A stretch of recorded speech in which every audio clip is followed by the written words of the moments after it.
نے سنا جو بات کہی گئی اور سیکیورٹی ذرائع سے چل رہی ہے. آف کورس سیکیورٹی ذرائع کا مطلب یہ کہ اسٹیبلشمنٹ سے یہ پیغام دیا گیا ہے وایا میڈیا کہ اوپن ٹرائل جنرل فیض کا تو نہیں ہو سکتا, وہ نہیں ہونے دیں گے, اس پہ ڈکٹیٹ نہ کیا جائے. لیکن عمران خان صاحب کا جو ہے اگر وہ ملٹری کورٹ میں ہوا تو وہ اوپن ٹرائل ہوگا. اس کو آپ کس نظر سے دیکھ رہے ہیں, کیا مطلب ہے اس کا؟ میرا خیال ہے کہ یہ بڑا سیریس میسج ہے کہ ان کا یہ مطالبہ جو ہے مسترد کرنا اور یہ کہنا کہ اگر آپ کا ہوگا تو پھر وہ اوپن ہم کر سکتے ہیں. تو یہ اس چیز کی انڈیکیشن ہے کہ اس کو خارج از امکان قرار نہیں دیا جا سکتا کہ وہ جو جنرل فیض حمید کے خلاف ایف جی سی ایم جو ہے کانسٹیٹیوٹ ہوئی ہے اس کا کوئی نہ کوئی تعلق جو ہے وہ جو پوسٹ ریٹائرمنٹ جو ہم سنتے تھے کہ ان کی جو ایکٹیویٹیز ہیں تو پھر لگ یہ رہا ہے کہ شاید اس طرف معاملات جا رہے ہیں. تو لیکن ایک بات میں آپ کو بتاؤں کہ جو فیلڈ جنرل کورٹ مارشل ہوتا ہے اس میں ایسا اس طرح اوپن نہیں ہوتا جس طرح کہ عام عدالتوں میں کارروائی ہوتی ہے, لیکن اس میں اگر کوئی پارٹیسپیٹ کرنا چاہتا ہے وہ باقاعدہ جو کمپیٹنٹ اتھارٹی ہے جنہوں نے کنوین کی ہوئی ہوتی ہے کورٹ, ان سے پرمیشن لے کے وہاں اس کی پروسیڈنگ سنی جا سکتی ہیں, اور بلکہ وہاں پہ ان کے جو قریبی رشتہ دار ہیں وہ بھی اگر اس پروسیڈنگ کو دیکھنا چاہیں تو وہ انڈر پرمیشن جو ہے وہ دیکھ سکتے ہیں. لیکن چونکہ اس میں وہ ہوتا ہے ایک سکیہ کے اوپر کسی یونٹ کے اندر یا کسی فارمیشن کے اندر اس کی کارروائی ہو رہی ہوتی ہے تو ادھر پبلک اس کی ایکسیس نہیں ہوتی, لیکن ریسٹرکٹڈ جو ہے وہ under the permission of competent authority یا جو کنویننگ اتھارٹی ہوتی ہے کورٹ مارشل کی وہ اجازت دے سکتی ہے. لیکن شاہ خاور صاحب ہماری اطلاعات ہیں کہ جنرل فیض کا جو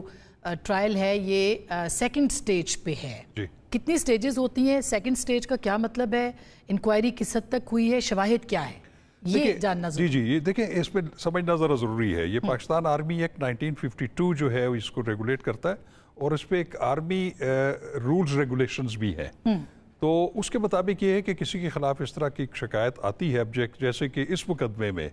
سپریم کورٹ آف پاکستان میں جو ہے وہ ٹاپ سٹی کی جو مالکان تھے انہوں نے رجوع کیا, تو سپریم کورٹ نے کہا کہ اس میں چونکہ تحقیق طلب معاملہ ہے تو ہم 184(3) میں اس کو نہیں دیکھ سکتے, تو لہٰذا انہوں نے منسٹری آف ڈیفنس کو بھیج دیا کہ آپ اپنے طور پہ اپنے جو مروجہ قوانین ہیں اس کے مطابق دیکھیں. تو اس پہ پھر جو ہے ایک میجر جنرل لیول کے اوپر ایک انکوائری کمیٹی بنی, انہوں نے پھر تمام چیزوں کو پروب کرنے کے بعد یہ آرمی چیف کو یا کوئی بھی جو کمپیٹنٹ اتھارٹی ہوگی ان کو ریکمینڈ کیا ہوگا کہ یس اس میں جو ہے آگے بڑھا جا سکتا ہے. تو اس کے بعد اس پہ ایک کمپیٹنٹ اتھارٹی جو ہے وہ ایک کنویننگ آفیسر مقرر کرتی ہے. کس رینک کا؟ وہ اس صورت میں میرا خیال میں کوئی میجر جنرل رینک کا ہوگا, کہ اس میں ہوتا یہ ہے کہ چونکہ ابھی فیض حمید صاحب جو ہیں وہ ریٹائر ہو چکے ہیں تو ان کو کسی بھی فارمیشن کے ساتھ اٹیچ کرنا پڑے گا. تو چونکہ یہ 10 کور کا ایشو ہے, اسی میں یہ سارا چیز ہو رہی ہے, تو وہ کسی بھی فارمیشن کو وہ ڈیو ہیڈ کوارٹر بھی ہو سکتا ہے, وہ کمانڈر لاگ ایریا بھی ہو سکتا ہے, کہ ان کو وہ کنویننگ اتھارٹی بنا کے تو وہ پھر آگے سب سے پہلے کیا کریں گے کہ اس میں ایک کورٹ آف انکوائری ہوتی ہے, اس میں ایک آفیسر جو ہے وہ ڈیزگنیٹ ہوتا ہے, جتنے الزامات ہیں ان کی وہ پوری تحقیق کرتا ہے, اس کی پریلیمنری انکوائری اس میں ثبوت اکٹھے کر کے پھر وہ کمپیٹنٹ اتھارٹی کو ریکمینڈ کرتا ہے کہ اس کو آگے فیلڈ جنرل کورٹ مارشل میں جانا چاہیے یا نہیں جانا چاہیے. تو ایسی صورت میں کورٹ آف انکوائری نے ریکمینڈ کر دیا ہے, تو کورٹ آف انکوائری کے بعد جو ہے وہ پھر ایک اور آفیسر ڈیزگنیٹ ہوتا ہے, وہ کم از کم میرے خیال میں بریگیڈیئر یا میجر جنرل لیول کے ہوں گے, جو پھر سمری آف ایویڈنس اس میں کلیکٹ کرتا ہے. سمری آف ایویڈنس کو آپ یہ کہہ سکتے ہیں کہ وہ اسی طرح ہے جیسے کہ پولیس کا چلان ہوتا ہے, وہ تمام, اور وہ جو اس کا ہیڈ ہوتا ہے سمری آف ایویڈنس کا, اس کو آپ کہہ سکتے ہیں کہ وہ انویسٹیگیشن آفیسر ہے. وہ تمام گواہوں کے بیانات ریکارڈ کرتا ہے,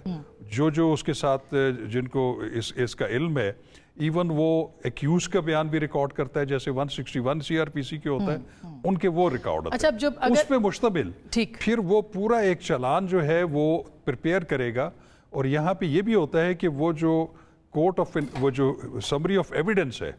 اس میں چارج بھی فریم جو ہے وہ کر دیتے ہیں. تو جب وہ کورٹ آف انکوائری کمپلیٹ ہو جاتی ہے اس کے بعد وہ یہ ہے کہ جب وہ کورٹ مارشل پروسیڈنگ سٹارٹ ہوتی ہے تو اس میں کم از کم 24 آورز یا اس سے پہلے وہ سمری آف ایویڈنس پرووائڈ کر دی جاتی ہے ایکیوز کو, تاکہ وہ دیکھ سکے.